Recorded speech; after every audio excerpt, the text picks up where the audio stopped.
жылдығына орай 7-8 сынып оқушылары бірлесіп іс-шара ұйымдастыруда. Бұл іс-шараның тақырыбы ғасыр ғұмырлы ғажап ақын, яғни Жамбыл Жабаевтың өмірі мен оның ақындық ғаламатын бірлесіп бір өлеңдер шумағын толтасып оқу нәтижесінде біздің балаларымыз Жамбылдың толыққанды шығармашылық арнасымен танысты деп ойлаймыз. Сол бағытта сіздермен бірлесіп оқушылармен жұмыс жасаған жұмыстарымызды көруге шақырамыз. Ғасырдың гомері, жыр бүлдігі, ғасыр ақыны, ғасыр ғұмырлы ғажап ақын тақырыбындағы Жамбыл Жабаевтың 175 жылдығына арналған сыныптан тыс іс-шарамызға қош келдіңіздер. Халыққа деген сүйіспеншілік, ынтымақ бірлік, Жамбыл шығармаларының негізгі арқауы, ақынның көптеген өлеңдері еліміздің бейбітшілік саясатына арналған. Жамбыл отан қорғау тақырыбын жырлағанда есімдері елімізге кеңінен танымал халық батырларының бейнелерін көз алдымызға елестетіп, кейінгі ұрпаққа үлгі ретінде ұсынды.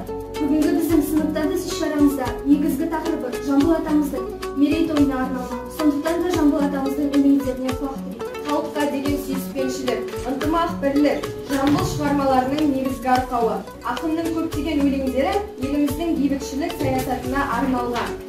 Жамбыл отан қорғау тақырыбын жырлағанда есімдері елімізге кеңінен танымал халық батырларының бейнелерін көз алдымызға елестетіп, кейінгі ұрпаққа үлгі ретінде ұсынды. Бүгінгі біздің сыныптан тыс іс-шарамызда негізгі тақырыбы Жамбыл атамыздың мерейтойына арналған. Сондықтан да Жамбыл атамыздың өлеңдеріне құлақ түрейік. Кеңесіп кеткен талайға, ауырды жеңген қара жер сабырлы болсын қалайда. Бір жұтқан судай дүниесін, ашсын тат күймесін. Жапанға біткен қара жер жалғызбын деп жүрмесін. Кемелге келген асылай, тасқынды тәңір басуай, нар көтерген ауырға арқасын тоссын жасымай. Сүйекке, сүйен үшін өнер қазым, әйгілі ақылы көйлі жүйелі сөздің. Әкержан, сенде тілеп ата берсін, балама өлең құндып ата берсін. Батамды маған бер әке, тіліме менің ер әке. Жапаным ұлы ақын боп, жақсыз кетті дер әке. Домбыра алып сөйлеген, күнде жасап мереке, мерекелі болған соң, елде болар мереке. Ұрлық түбі қорлық деп, боларымыз құр келеке. Жамбыл Жабаев тұмас, үйірілген қышқыл тәтті сары қымыз, ауруға ем салғы қуат дәрі қымыз, ыстықта аттар сусын тартпағанда ерте кеш байлар жүрген қымыз. Ашыған кең сапада алтын қымыз, бай, биге шаттық берген салқын қымыз, қайтушы ек іштен алып саған қарымыз, кедейге келмегенде шартын қымыз. Байда бар, жанды да жоқ қымыз, көз сатып бардан ішкен халқын қымыз, көз сатып бардан ішкен халқын қымыз, байладың сабасыны, Аллах құттап кедейдің көзсіні тамсыз. Сапырған жайлау жағы байлар қымыз, шақырып бірін-бірі тойлар қымыз, кемейді жуан қарын, май қосуға, шар көзді қозетімен шайлар қымыз. Үйірілген сары алтындай сары қымыз, ауруға ем салға қуат дәрі қымыз. Жамбыл Жабаев Алатау. Тізілген таулары бар жетісудың ішінде орман тоғай біткен ұлдың. Дариядай тулап аққан сол таулардың көресің тамашасын атқан судың. Есепсіз тау суреті көз жетпейтін, жырлауға қазынасы көп тіл жетпейтін. Өрік, алма, алмұрт, жиде жемістер көп, бір татсаң аузыңнан дәм кетпейтін. Ар жағы еңіреген ел Қытай жері, бер жағы ен жайлаған қазақ елі. Басында бақыт отыр Жамбыл жырлап, желбіреп қызыл жалау шығыс белі. Жамбыл Жабаев ақындарға арнау. Алатаудан арқадан ақындарың келіпсің, тілдерінен балтанған жақындарың келіпсің. Ертіс еділ іресіп, бас қосқалы келіпсің, жүрген жері думан жыр, сендер елге келіпсің. Шашы допқа төгілген сөздеріңді сағындым, көзге жылы көрінген өздеріңді сағындым. Астананың елінен бір қуанған кәріңмен, алтын орда төріңмен мұңды алып көріскен. Сәлемім осы Жамбылдың, жата алмадым күн шығып, сендер келді дегенде бір отырдым, бір шығып. Ерен қағып өлеңге, мұндай дүрлі жарысқа, кім қызбайды намысқа, көтермеші боп келдім. Ақындарым қарышта, ұлы жайын үстінде, сөз сарапқа салынар, ой тарапқа шабылар. Өлең жүйрік өткен жер, ұзын жолы қамынан, кекеңдеген торының ізі қайдан табылар. Жамбыл Жабаев халықтың сәлемі. Домбырасын серіқап өткізді Жамбыл ғасырды. Өлеңді төгіп, өрнектеп, асулардан асырды. қалың терге малынып, еңбегі кетіп далаға, тойса тойып, тамағы тоймағанда аш жүрді. Қалың халық көтерген, өмірдің ауыр зет дарып, жылдан жылға тасыды. Өлеңнің алғы, даланың дархан данасы Жамбыл ата, өзіміздің үміт күткен ұрпақтарымыз, сіз туралы ой толғап сыр шертеді.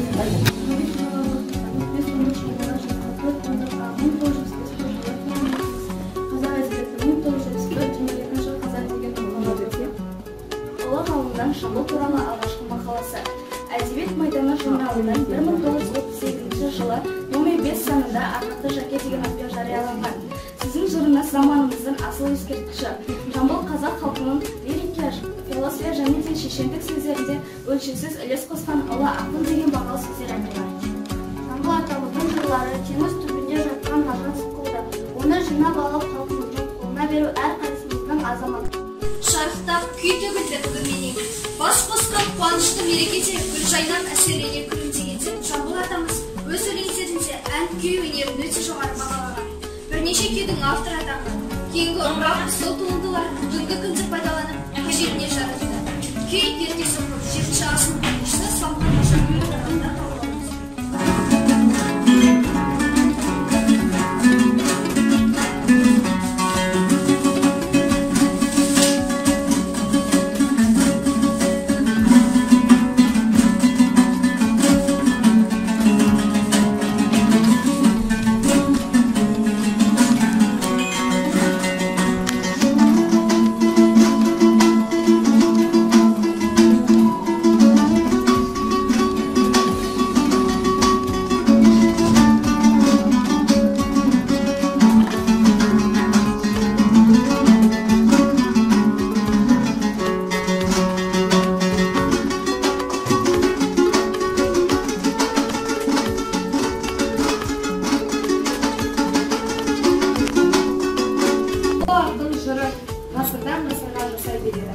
Жамбыл ақыл ойдың алғыры, өзгеге ұқсамайтын дара, оқшау бет бейнесімен аса зор құбылыс. Оның бірі әрі эпик ақын, әрі айтыс ақыны, әрі азаматтық әуенінде ақыны деп бағалаған. Жыр алыбы Жамбыл туралы ұсынылған бейнежазбаға назар аударылды.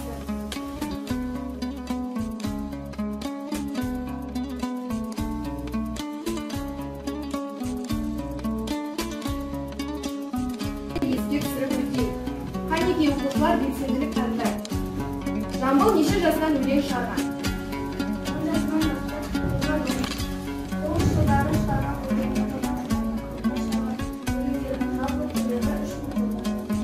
Әдеби хатшылары кім? Жамбыл атаның хаттарының әдеби хатшылары болды. Әкімдер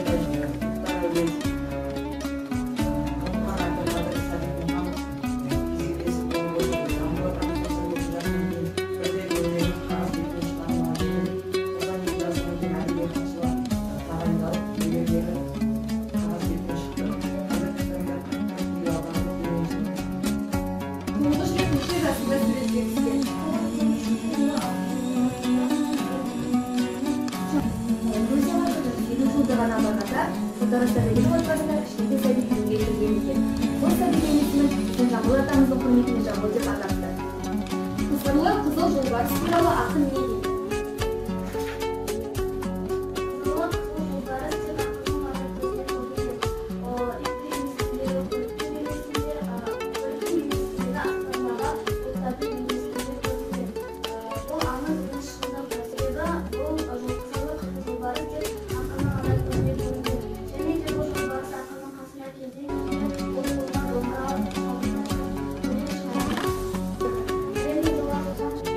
Жамбыл атаның ұрпақтары туралы не білесіз? Жамбыл атамыз үш рет үйленген, біріншісі Момын Апағалы болған соң, Тақайрат болған соң, Қанжан Апаға үйленіп, одан 10 баласы болады. 2 қыз, 8 ұл. 2 баласы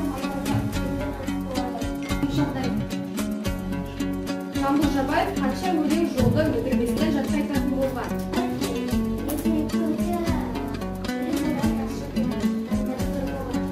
Kamuzon.com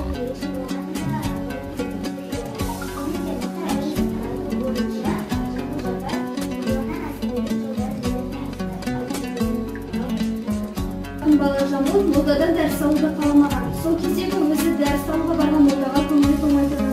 Шағым, ватанды маған бер әке деген өлеңде ашық айтады. Өлеңінің соңында әкесінен ақындық жолға түсуге сұрады. Көрініс шағым өлеңінің шыққан бала жамбылдың әкесіндегі көрініс қалды. Жасам емес. Әр халықтың бейіне қарап, сол елдің тұрмысы, салт дәстүрі, тіршілігін, халық өмірін, мінез-құлқын көруге болады дейді өнер адамдары. Осы тұста мың бұралған бишіміз өтінді қошеметпен қарсы алады.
Өлеңінің алғы, даланың дархан данасы Жамбыл ата өзіңіздің үміт күткен ұрпақтарыңыз сіз туралы ой толғап сыр шертеді.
Sogar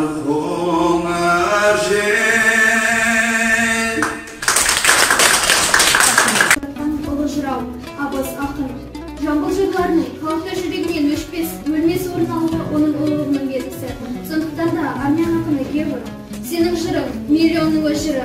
Сенің тілің миллионның өз тілі. Сенің жырың жатталады, мәңгі сақталады. Бақытты отан төріңізге деп жазды. Жамбыл 100 жасаған адам. Соның 85 жылы ақындықпен өтті. Ол әлеуметтік және жеке өмірдегі сөзінің көбін өлеңмен сөйлеген кісі. Деп тұлғанған екен кезінде жазушы Сәбит Мұқанов. Ол сөздер ақын өмірі мен шығармашылығына, оның ғасыр жасаған ерлікке толы поэзиясына берілген әділ баға. Біздер үшін мән мағынасын ешқашан жоймайтын құнды деректер. Бұл мәліметтер Жамбыл бабамыздың кейінгі ұрпақ үшін тек танымдық дүние.